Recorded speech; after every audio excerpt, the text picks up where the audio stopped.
जब वोडाफ़ोन 13 पे था तब सबको ख़रीदना था। जब 8 पे आया तब लोग सोचने लगे।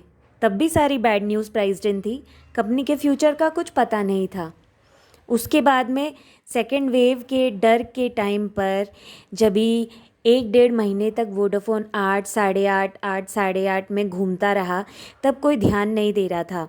जैसे ही 10 पे गया तो 17 चला जाएगा, 20 चला जाएगा, ये सब बातें होने लगी। सब अपना पैसा डबल करने के सपने देखने लगे। मैंने भी देखे थे। मैंने भी लिया थे वोडाफ़ोन के शेयर्स 10 रुपए पर। लेकिन उसके बाद में मुझे मौका भी मिला। जब वो 10:30 गया, 11 के आसपास पहुंच गया, तब खबरें चलने लगी कि कंपनी को फंडिंग मिलने वाली है। न्यूज़ चैनल्स पे सब बातें करने लग गए कि 11 क्रॉस किया तो 13, 13 क्रॉस किया तो 17। ये सब बातों से मैं भी सुनहरे सपने देखने लगी कि बहुत जल्द वोडाफ़ोन मुझे बहुत बड़ा प्रॉफिट देने वाला है। और जब वो 10:80 पे पहुंचा तब मैंने एग्ज़िट नहीं लिया, जबकि मुझे पता था कि कंपनी के रिज़ल्ट्स आने वाले हैं और शायद ख़राब हो सकते हैं। उसके बाद में कंपनी के रिज़ल्ट्स आए और बहुत बड़ा लॉस हुआ, बहुत ख़राब रिज़ल्ट्स थे। उसके ऊपर से ऑडिटर ने ये सवाल खड़ा कर दिया कि कंपनी पता नहीं बचेगी या नहीं बचेगी। मेरी हालत ख़राब हो गई। उस रात वो न्यूज़ पढ़ के मुझे नींद नहीं आई और अगले दिन मैंने लोअर सर्किट पे वोडाफ़ोन के खुलने के बाद जैसे ही थोड़ा संभला और 8:45 से 9:30 पर आया, तब मैं निकल गई और मैंने राहत की सांस ली कि चलो बहुत बड़ा लॉस नहीं हुआ और मैं बच गई। पता नहीं आगे क्या होने वाला है। मैं खुद एक वोडाफ़ोन यूज़र हूँ और मुझे बहुत पॉजिटिविटी थी, बहुत ऑप्टिमिज़म था। बट ये ऑप्टिमिज़म, ये इंट्यूशन हमेशा वर्क नहीं करती है। You need to be smart. मैं अपना एक्सपीरियंस शेयर करना चाहती हूँ क्योंकि मुझे पता है बहुत सैकड़ों लोग शायद नुकसान में हैं, बहुत भारी नुकसान में हैं वोडाफ़ोन की वजह से, और उनकी शायद चैन हराम हो गया है। तो क्या है ना कि मौका मिला था एग्ज़िट करने का, बहुत मौके मिले थे। जब 10:30 गया तब, जब रिज़ल्ट्स ख़राब आए तब, लेकिन तब हमने ध्यान नहीं दिया। और उसके बाद में एक के बाद एक बुरी खबर आती है। कंपनी 8 पे आता है शेयर, 7 पे आता है, उसके बाद में 6 पे आ जाता है। 2 दिन के अंदर मोर देन 30% की गिरावट। ठीक है, मान लिया कंपनी के पास में फंडिंग की कोई डिटेल्स नहीं है। ठीक है, वोडाफ़ोन पीएलसी इक्विटी इन्फ्यूज़ नहीं करने वाली, ये भी हमें पता था, लेकिन हमें ज़रूरत से ज़्यादा डराया गया। उसके बाद में कुमार मंगलम बिरला, वो पहले ही 1 महीने पहले ही लेटर भेज चुके थे गवर्नमेंट को कि वो अपना स्टेक बेचना चाहते हैं। उसके बाद भी उनके रिज़ाइन करने के बाद में कंपनी में वापस से लोअर सर्किट लगता है और शेयर के प्राइजेस ऑलमोस्ट 19 to 20% डाउन होके 4.6 4.7 पे आ जाते हैं। दोस्तों, वो मौका एग्ज़िट करने का नहीं था, वो मौका एंटर करने का था, क्योंकि बहुत लोगों के शॉर्ट्स थे वोडाफ़ोन पे और 4.5 was a dream level for them to cover those shorts. आप एक चीज़ सोचिए, जब 10, 11, 12 पे चल रहा था तब हमें लेना था, और जब 4, 5 पे आ गया, जब बुरा होने के लिए कुछ बचा ही नहीं, कंपनी के एग्जिस्टेंस पे तो पहले भी सवाल खड़ा था, अभी क्या नया हो गया। चलिए मान लेते हैं कि बहुत हालत ख़राब है कंपनी की, बहुत कर्जा है, शायद बंद होने वाली है, लेकिन आप सोचिए कुमार मंगलम बिरला बचाने की हालत में नहीं है, वोडाफ़ोन इक्विटी इन्फ्यूज़ करने के लिए तैयार नहीं है। ये तो हमें पहले से पता था।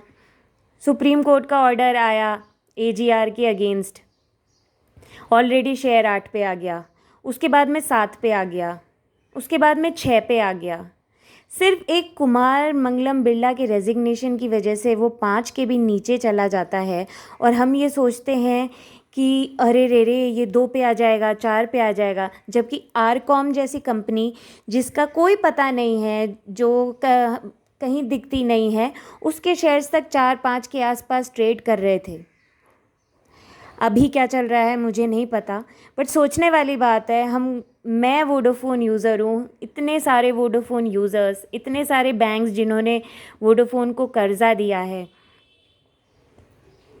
इतनी आसानी से वोडाफोन ख़त्म नहीं हो सकता था, इतनी जल्दी ख़त्म नहीं हो सकता था।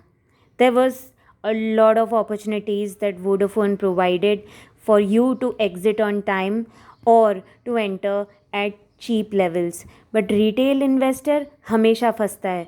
जब 13 की बातें चल रही थी, जब 13 पे था, 17 की बातें चल रही थी, तब रिटेल इन्वेस्टर को फंसाया गया। बड़े लोग हाई लेवल पे निकल गए क्योंकि उन्हें पहले से पता था कि कंपनी का शेयर प्राइस गिरने वाला है। और जब शेयर प्राइस गिर गया, इतना गिर गया कि गिरने के लिए कुछ बचा ही नहीं और वो प्रॉफिट बुक कर रहे थे, उस टाइम पे रिटेल इन्वेस्टर एग्जिट मारता है हैवी से भी हैवी लॉसेस के साथ में। This is, I just want to tell you, यहाँ भी रिटेल इन्वेस्टर फंसा है। एक के बाद एक लगातार बुरी खबरें क्यों आई, इसमें से कितनी सारी बुरी खबरें प्राइस्ड इन थी, लेकिन नहीं, हम ऐसे रिएक्ट करते हैं जैसे बहुत बुरा हो गया, अचानक से कंपनी बंद हो जाएगी, अचानक से शेयर प्राइस 0 पे आ जाएगा। और हमने प्रॉफिट कमाने की अपॉर्चुनिटी तो दूर, जिन लॉसेस की ज़रूरत भी नहीं थी, जिन लॉसेस को होना ही नहीं था, वो लॉसेस का भी भुगतान कर दिया।